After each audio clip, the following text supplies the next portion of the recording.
बहुत बहुत धन्यवाद अध्यक्ष महोदय कि आपने आज इस मुद्दे पे मुझे बोलने का मौका दिया। पिछले 2 दिन से हमारे विपक्ष के साथी इस पर बहुत शोर शराबा कर रहे हैं, बहुत बातचीत हो रही है और बिल्कुल ठीक कहा दिलीप भाई ने कि मैं इस सदन के विपक्ष के नेता हैं, मैं इनका बड़ा रिगार्ड करता था, लेकिन जिस तरह से आज उनका अग्रेशन दिख रहा था तो मुझे तो लग रहा था कि बात ये दिल्ली की जनता की नहीं है, बात तो कुछ और ही है। मुझे लगता है कि ये आबकारी नीति जो बनी है, जो पॉलिसी बनी है, मुझे लगता है जिस पे केस स्टडी होना चाहिए आज उस पे सवाल खड़े किए जा रहे हैं। और मुझे याद है जब हम सब लोग दूसरी बार जीत करके आए थे, सबसे ज़्यादा जो रेवेन्यू लीकेज है वो आबकारी विभाग का होता था। हमारी सरकार उस पर मॉनिटरिंग शुरू करी, डिप्टी सीएम साहब ने उस पर तरह तरह के मॉनिटरिंग के तरीके ईजाद किए, हमारे अधिकारी ईमानदारी से उसे इम्प्लीमेंट करने लगे, तो अचानक रेवेन्यू में कुछ बढ़ोतरी हुई। उसमें भी ये खूब हल्ला हुआ कि शराब की दुकान खूब खोले जा रहे हैं, खूब खोले जा रहे हैं। फिर इसी सदन में बताया गया कि शराब की कोई नई दुकान नहीं खुल रही है, बल्कि जो रेवेन्यू लीकेज थे उस लीकेज को दुरुस्त किया जा रहा है, तो रेवेन्यू बढ़ा है। आज जब ये पॉलिसी बनी, इससे पहले रोज इसी बात की चर्चा या हमारे अधिकारी लगे रहते थे कि कहाँ कितनी बोतल की लीकेज हो गई, किसने चोरी करी, पूरे दिन इसी मथापच्ची में लगते थे और रेवेन्यू लीकेज भी खूब होता था। तो मुझे लगता है कि पहली बार ऐसा पॉलिसी बना जिसमें इस जनता से अब सरकार दूर रहेगा। अभी मैं सुन रहा था विपक्ष के साथी कह रहे थे कि 500 दुकानें बेच दी, माना 500 दुकानें बेच दी, प्राइवेट को दे दी, भला आपकी कितनी बिक गई ये तो बता दो। ये दर्द उनकी अपनी है कि हमारी भी दुकान बिक गई। बिल्कुल ये ठीक है कि सरकार का काम शराब का ठेका चलाना नहीं है, सरकार का काम है अच्छा स्कूल बनाना, सरकार का काम है अच्छा अस्पताल बनाना, सरकार का काम है बुजुर्गों को तीर्थ यात्रा कराना, सरकार का काम है कि गरीब के घर तक राशन की होम डिलीवरी कैसे हो वो करना, सरकार का काम है कि अगर घर बैठे आपके सर्टिफिकेट कैसे बन जाए उस पर ठीक से योजना बनाना।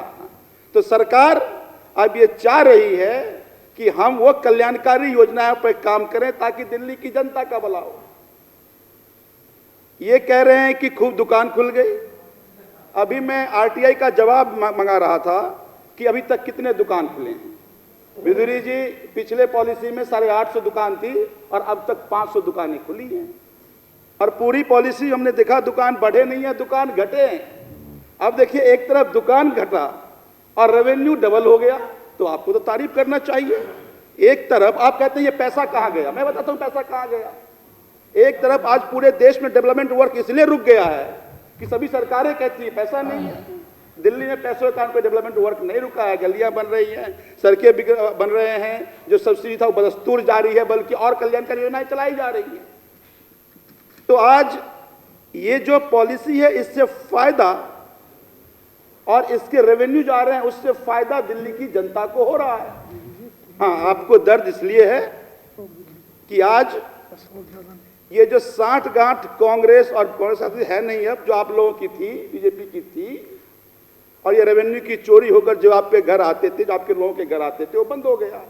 और एक बात मैं और बता दूं कि बात खेल यही नहीं है, खेल इससे भी बड़ा है। अभी जो लोग ये प्राइवेट प्रोटेस्ट करा रहे हैं, या तो आप उसके हिस्सा या झांसे में हैं। और मैं भाजपा के सभी कार्यकर्ताओं को भी कह देता हूं कि बगल में गुड़गांव और ये फरीदाबाद और ये नोएडा में जो बड़े बड़े शराब माफिया हैं, वो चाह रहे हैं कि दिल्ली में दुकान ना खुले ताकि ये शराब की स्मगलिंग हो। तो तमाम माफियाओं के लोग ये प्रायोजित यहां पर प्रोटेस्ट करा रहे हैं। तो या तो आप झांसे में शिकार हो रहे हैं, या हो सकता है कि उस माफिया से भी आपकी कोई ना कोई नोड़ा कुश्ती आपकी है, कोई ना कोई सेटिंग है। तो इसीलिए अध्यक्ष महोदय, मुझे ये लगता है कि आज ये जो एक्साइज पॉलिसी बनी है, ये एक्साइज पॉलिसी एक रिसर्च का विषय है, बल्कि सभी स्टेट को इम्प्लीमेंट करना चाहिए कि उसी तरह के संसाधन में सरकार अपनी रेवेन्यू को कैसे बढ़ाए, उसका एक यूनिक मॉडल है जो दिल्ली सरकार ने इजाद किया है। बल्कि मैं धन्यवाद करता हूं डिप्टी सीएम का और सभी एक्साइज के सभी अधिकारियों को जो आपने पॉलिसी इजाद किया है। तो ज़्यादा न कहते हुए मैं बस इतना ही कहना चाह रहा हूं कि अगर आप दिल्ली के हितैषी हैं, दिल्ली के जनता के हितैषी हैं, एक तरफ अब प्रोटेस्ट में भी किसी ने मुझे दिखाया कि एक तरफ प्रोटेस्ट में शराब के विरोध में प्रोटेस्ट कर रहे थे, अब प्रोटेस्ट से पहले उन्हीं को शराब बांटा भी जा रहा था कि शराब को बांट करके उनको प्रोटेस्ट में लाया जा रहा, फिर उनसे प्रोटेस्ट कराया जा रहा है। ये तो आपके प्रोटेस्ट की हकीकत है। और बिल्कुल दिलीप भाई ने ठीक कहा कि जिस तरह का प्रोटेस्ट हुआ वो प्रोटेस्ट नहीं था, वो गुंडागर्दी थी। बसों को रोका गया, बसों को तोड़ा गया, लोगों को मारे पीटे गए। योगी जी उत्तर प्रदेश में कहते हैं ना, जो सरकारी संपत्ति का नुकसान करेगा उनको चिन्हित करके उनका पोस्टर लगाया जाएगा।